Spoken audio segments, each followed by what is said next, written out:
자, 오늘은 판 이동의 원동력에 대해서 설명해 보겠습니다. 자, 우리가 이제 판 이동의 원동력이라면 멘틀 대류라는 사실은 다 알고 있습니다. 그죠? 자, 대류가 뭘까요? 열을 전달하는 방식은 대류와 또 전도, 복사가 있죠. 전도라는 말은 어, 고체인 경우에 중간 물질을 통해서 진동의 형태로 그 에너지가 열 에너지가 전달되는 것이고, 그다음 대류는 직접 매질이 이동하면서 열 에너지를 전달하는 겁니다. 그리고 복사는 매질을 통하지 않고 전달되는 이제 에너지 방식이죠. 그래서 대류는 유체의 경우에 온도 차가 생기면 여러분들 잘 알다시피 높은 부분은 밀도가 작아지고 그래서 위로 올라가고, 상대적으로 낮은 부분이 밀도가 커져서 아래로 내려가면서 유체가 이동하는 방식입니다. 우리가 냄비에 물을 끓이면 뜨거운 부분이 올라가고 찬 부분이 내려오면서 이렇게 섞이는 모습 볼 수 있죠. 그게 바로 대류입니다. 멘틀 역시 우리가 앞에 배운 것처럼 고체지만 일부는 온도가 높아서 유동성을 띠고 있습니다. 그래서 지구 중심으로 갈수록 온도가 높아져 이제 대류를 발생하는데, 연약권과 암석권에는 정확히 알고 있죠. 멘틀 지각이 있고 그다음에 상부 멘틀 중에서 약 상부 멘틀 중에서 일부와 그 다음에 지각을 포함한 약 100km 정도를 우리는 암석권 판이라고 합니다. 그죠? 이건 단단하죠. 암석권. 그리고 그 밑에 보면 연약권이라고 해서 약 400km까지를 우리는 상부 멘틀 중에서 연약권이라고 부릅니다. 그 다음은 저속도층이라고 해서 약 650, 또 어떤 책에는 670 되어 있는데 그 정도 깊이까지. 그럼 여기서 요까지를 우리는 상부 멘틀이라고 보면 됩니다. 그래서 우리가 멘틀은 요까지를 상부 멘틀, 그 아래를 하부 멘틀이라고 구분됩니다. 그래서 우리가 암석권 판의 경계와 그다음 멘틀의 경계 정확하게 이해하기 바랍니다. 자, 그래서 이 연약권 위에 떠 있는 암석권이 멘틀이 대류하면서 뜨거운 게 올라가고 찬 게 내려오면서 이 사이에 이쪽으로 왼쪽으로 힘이 많이 작용한다면 이 위에 떠 있는 판이 이제 전체가 움직이겠죠. 왼쪽으로. 이제 그런 설명이고, 멘틀 상승부에는 이제 우리가 앞서 배웠던 발산형 경계, 서로 멀어지는 해령 등이 있겠죠. 하강부에는 수렴형 경계, 해구 등이 있을 겁니다. 이렇게 이제 멘틀의 대류를 통해서 판이 이동한다라는 말입니다. 자, 그래서 이 그림처럼 이제 멘틀에 의해서 고온 부분, 상승부, 하강부가 있으면 해령과 해구 등이 생긴다는 말입니다. 자, 그런데 여기서 판 이동의 원동력을 보겠습니다. 판 이동의 원동력은 멘틀 대류이다. 그러니까 대류가 이렇게 되니까 이 부분에서 판이 이동한다는 거겠죠. 근데 자, 우리가 왼쪽과 오른쪽에 아무것도 없다면, 자, 여기서 대류가 이런 식으로 일어나서 위에 있는 판이 이렇게 독립되어 있는 판이 있다면 이 대류 때문에 이쪽으로 이동하겠죠. 자, 근데 어 사실은 여기서 해령이 있어가지고 해령에서 밀어내는 힘도 이것을 움직이는데 영향을 주겠죠. 그래서 해령에서 판을 밀어내는 힘, 그 다음에 해구에서 먼저 들어간 판이 아래로 섭입되면서 연결되어 있는 전체 판을 잡아당기는 힘도 우리가 판의 원동력을 볼 수 있습니다. 그래서 판의 원동력, 그러면 멘틀 대류 크게 볼 수 있지만 좀 더 세분하면 멘틀 대류와 그 다음에 해령에서 밀어내는 힘, 해구에서 섭입하면서 판이 잡아당기는 힘도 우리가 설명할 수가 있습니다. 자, 그런데 판 구조론에 한계가 있습니다. 판 구조론, 그러니까 멘틀 대류만으로 설명하기에는 자, 한계가 있습니다. 뭐냐면, 자, 판의 경계에서 발생하는 지각 변동은 우리가 충분히 이해할 수 있을 만큼 효과적으로 설명합니다. 하지만 하와이와 같이 판의 일부에서 일어나는 화산 활동은 설명이 어렵습니다. 무슨 말이냐? 하와이는 우리가 알고 있는 태평양판, 이제 이렇게 북아메리카와 남아메리카가 있고 이렇게 아시아가 있고 오스트레일리아가 있으면, 자, 이쪽에 이제 태평양 해령이 있죠. 하와이는 여기에 있습니다. 판의 경계가 아닙니다. 그죠? 판의 경계가 아니고 태평양 판의 한가운데에서 보면 화산활동이 활발하게 일어나서 여기 있는 그림처럼 이런 긴 열도, 하와이 열도를 만드는 모습 볼 수 있습니다. 자, 그리고 또 멘틀 대리석이 안고 있는 문제점과 이 내부 운동을 설명하는 한계가 있어가지고 이 한계를 설명하기 위해 제시된 이름이 바로 플룸 구조론입니다. 자, 하와이 열도를 보면 이 그림을 잠깐 설명하겠습니다. 자, 여기 있는 숫자는 100만 년 단위입니다. 59.6이라면 5,960만 년이겠죠.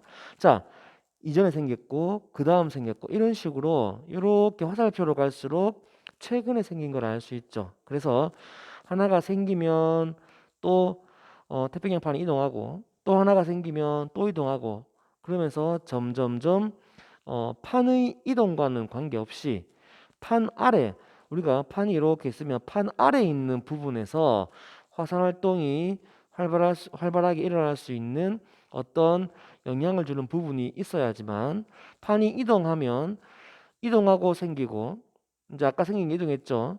그리고 또 화산 활동이 활발하면 얘는 또 옮기고 또 그 자리에 또 다른 게 또 생긴 게 이동하게 되고 또 생기고, 이런 식으로 해서 점점점 이렇게 밑으로 올수록 최근 이제 화산이 생성된 것을 알 수 있습니다.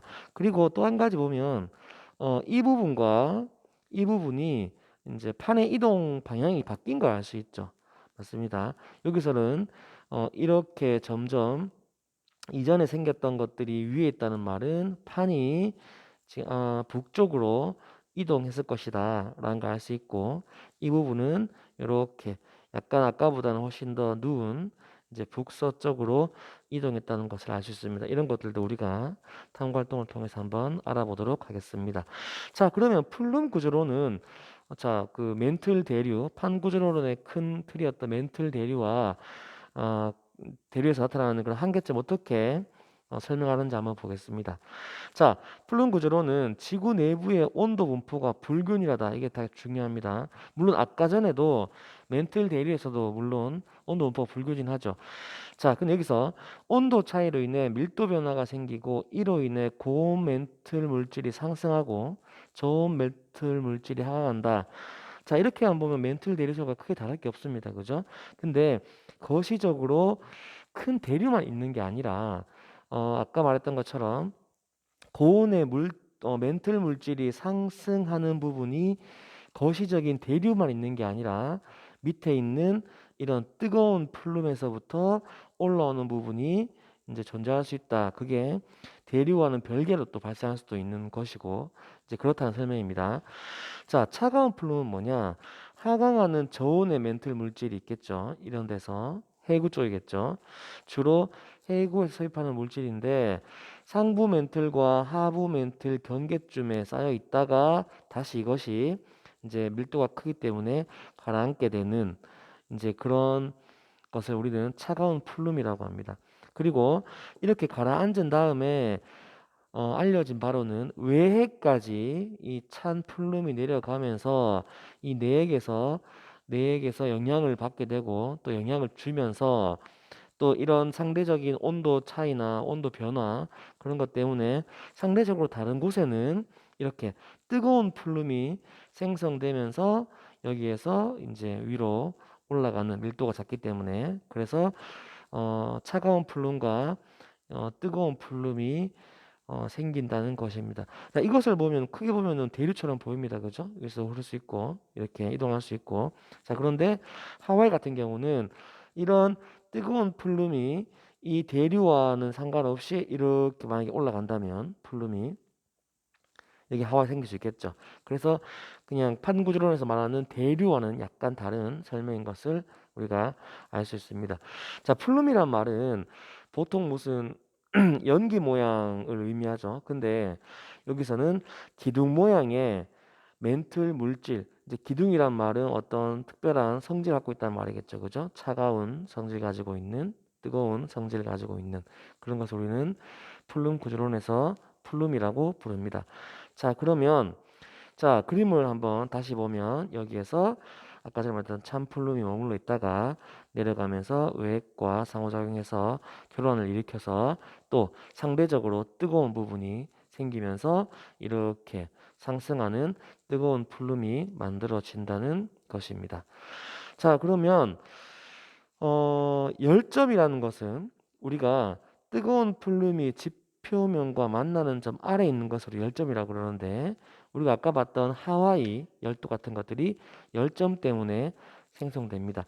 자, 여기 보면 핵에서 외핵에서 물질이 멘트와는 구분됩니다. 그죠? 외핵에 있는 물질이 들어온다는 말은 아닙니다. 만약에 외핵에 있는 물질이 전부 다 또 뭐 대류 등을 통해서 이쪽으로 유입되면 물론 외핵 물질까지 올라온다는 말로 해석할 수가 있는데 그건 아니고 여기에서 뜨겁게 데워진 이제 멘틀 물질이 이제 위로 이렇게 올라오면서 플룸을 만들게 되고 그게 판 아래에 이렇게 열점으로 존재하게 되겠죠. 그러니까 판이 이동해도 아까 하와이 열도처럼 판이 이동해도 열점을 이동하지 않기 때문에 화산이 줄지어서 생성되는 겁니다. 자, 그러면 이제 전체적으로 한번 보겠습니다. 플룸 구조론. 자, 아시아 중앙부는 이제 아마 차가운 플룸에 의한 하강이 일어날 것이라고 알려져 있고, 그 다음에 아프리카, 우리가 동아프리카 열곡대 유명하죠. 거기서 지금 새로운 이제 열곡대에서 이제 그 발산형 경계가 나타나는 것을 볼 수 있는데 그쪽에 슈퍼 플룸이 있을 거고 그 다음에 남태평양 쪽 하와이도 있고 타히티 이런 쪽에도 역시나 이제 상승하고 있는 뜨거운 플룸이 있다고 알려져 있습니다. 그래서 이러한 것들이 아마도 뜨거운 플룸 중에서 아주 크게 있는 슈퍼 플룸이고 대서양 중앙해령은 어, 양쪽에 다른 어떤 열정 같은 것들이 안 나타나기 때문에 우리가 알고 있기로 아주 길게 1500km 정도 되는 긴 형태로 이렇게 플룸이 존재한다고 알려져 있습니다. 자, 기존의 판구지로는 이제 지표에서 발생하는 우리가 알고 있는 뭐 지진, 화산 다 설명할 수 있죠. 근데 지구 내부에서 일어나는 것까지 설명하기에는 조금 어려움이 있습니다. 왜냐하면 그 판과 멘틀 대류가 일어난다고 하는 연약권, 그러니까 상부 멘틀의 일부겠죠. 그래서 그런 것들보다 이렇게 지구 내부에서 일어나는 현상까지 설명할 수 있는 것이 바로 플룸 구조론입니다. 판 구조론을 약간 더 보완했다고 생각하면 되겠죠. 자, 그래서 과제는 오늘 배웠던 이 멘틀 대류와 플룸 구조론에 대한 과제는 밴드에서 확인하도록 하고 이 내용을 우리가 잘 기억해서 공부하도록 하겠습니다. 오늘은 여기까지 하겠습니다.